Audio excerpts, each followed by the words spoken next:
حضور صلی اللہ علیہ وسلم کے بارے میں جب مکے کے سرداروں کو یہ یقین ہو گیا کہ تشدد ہمارا فیل ہو گیا، نہ محمد بدل ہوئے نہ ان کے ساتھی صلی اللہ علیہ وسلم ورضی اللہ تعالی عنہم اجمعین، تو انہوں نے دوسرا پاسا پھینکا۔ پہلا پاسا کیا تھا؟ استہزاء، تمسخر، مذاق، ڈیمورلائز کرو، نروس بریک ڈاؤن کرو، ان کا بیٹھ جائیں پتاشے کی طرح، معلوم ہوا نہیں ہے تو کھڑے رہے۔ تو دوسرا وار مارو، ستاؤ، تکلیفیں دو، بھوکا مارو، دہکتے ہوئے انگاروں پر لٹاؤ، ان کو ہلاک کرو۔ معلوم ہوا یہ حربہ بھی ناکام ہو گیا، ایک آدمی واپس نہیں پھرا، ایک شخص کو بھی ہم اپنے اس تمام پرسیکیوشن سے نہ توحید سے ہٹا سکے نہ محمد سے برگشتہ کر سکے صلی اللہ علیہ وسلم، بلکہ مرض بڑھتا گیا جو جو دوا کی۔ ان کے اعتبار سے تو مرض تھا نہیں کہ وہ تو بات آگے بڑھ رہی، ہم نے جتنا دبایا تو جو کہا ہے کہ اتنا ہی یہ ابھرے گا جتنا کہ دبا دیں گے، تو ہمارا دباؤ جو ہے وہ ناکام ہو گیا۔ تو تیسرا بار آیا تھا، وہ کیا تھا؟ سفارت آئی ابو طالب کے پاس۔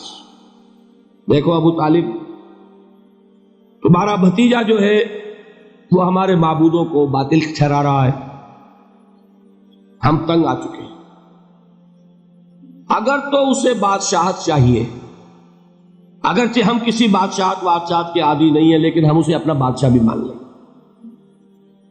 اگر اسے دولت چاہیے تو اشارہ کرے، ہم سیم و زر کے انبار اس کے قدموں میں لگا دیں،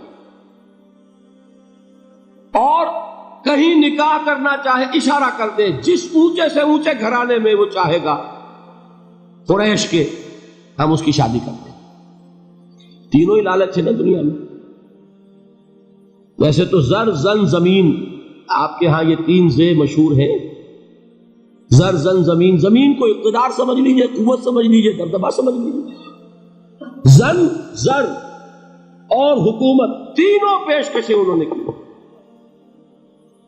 دیکھیے یہ ہوتے ہیں مرحلے تحریکوں کے لیے بہت ہی نازک۔ نبی کے لیے تو خیر کوئی امکان نہیں تھا، غیر نبی ہو تو سوچے گا نا یہ بادشاہ بنا رہے ہیں، بادشاہ بنو، اس وقت تھوڑا سا کمپرومائز کر لو، پھر ہاتھ میں قوت آ جائے گی تو پھر سب ٹھیک کر لیں گے۔ اگرچہ کبھی ٹھیک نہیں ہوتا، وہ ٹھیک ہوتا ہے اسی پروسیس سے جو محمد الرسول اللہ نے اختیار کیا۔ یہ تمام ٹیمپٹیشنز ہوتی ہیں، راستے سے بھٹکانے کی کوشش، کہ دباؤ سے نہیں مانے تو یہ لالچ جو ہے یہ انہیں ہٹا دے۔ کیا جواب تھا حضور کا صلی اللہ علیہ وسلم؟ چچا نے جب بات کی ہے، انہیں براہ راست تو حضور سے بات کرنے کی ضرورت نہیں ہوئی تھی، ابو طالب کے واسطے سے بات کی۔ چچا نے جب بات کی ہے آ کر، حضور نے فرمایا چچا جان اگر وہ میرے داہنے ہاتھ میں سورج اور بائیں میں چاند رکھ دے تب بھی میں یہ کام نہیں چھوڑوں۔ تو عزیمت میں نے کہا تھا صبر کیا ہے؟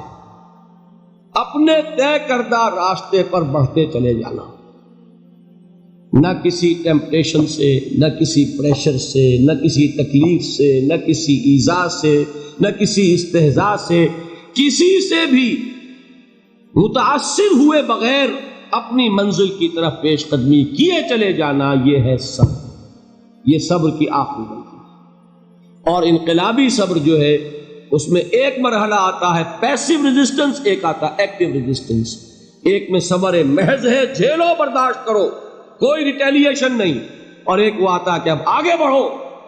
بڑا پیارا مصرع ہے، آگے بڑھو یا وقت کی رفتار روک دو۔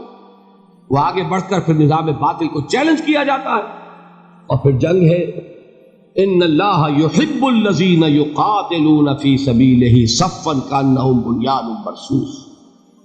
ان اللہ اشتری من المؤمنین انفسہم واموالہم بان لہم الجنہ یقاتلون فی سبیل اللہ فیقتلون ویقتلون وعدا علیہ حقا فی التوراۃ والانجیل والقرآن ومن اوفی بعہدہ من اللہ فاستبشروا ببیعکم الذی بایعتم بہ وذالک هو الفوز العظیم۔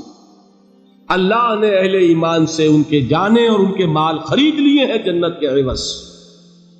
نتیجہ کیا ہے؟ وہ جنگ کرتے ہیں اللہ کی راہ میں، قتل کرتے بھی ہیں، قتل ہوتے بھی۔ بدر میں 70 کو قتل کیا، مسلمان شہید ہوئے 13، 14ویں وہ تھے جو زخمی ہو گئے تھے، واپسی پر مدینے کے راستے میں ان کا بھی انتقال ہوا، 14 مسلمان ادھر 70، اور احد میں 70 صحابہ شہید ادھر 23۔ تلک الایام نداولها بین الناس، یہ دن ہیں جن کو ہم الٹ پھیر کرتے رہتے ہیں لوگوں کے مابین، لیکن یہ کہ بد دل نہیں ہوئے، قافلہ بڑھتا رہا۔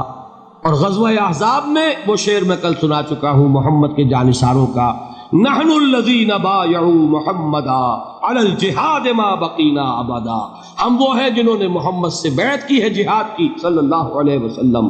اب یہ جہاد، یہ قتال، یہ جنگ، یہ سرفروشی، یہ جانفشانی جاری رہے گی جب تک جان میں جان، یا تخت یا تختہ، یا اللہ کا دین غالب ہوگا اور یا ہم اپنی جانیں اسی کام میں اللہ کے حوالے۔ اللہ تعالیٰ مجھے اور آپ کو اس کی توفیق دے۔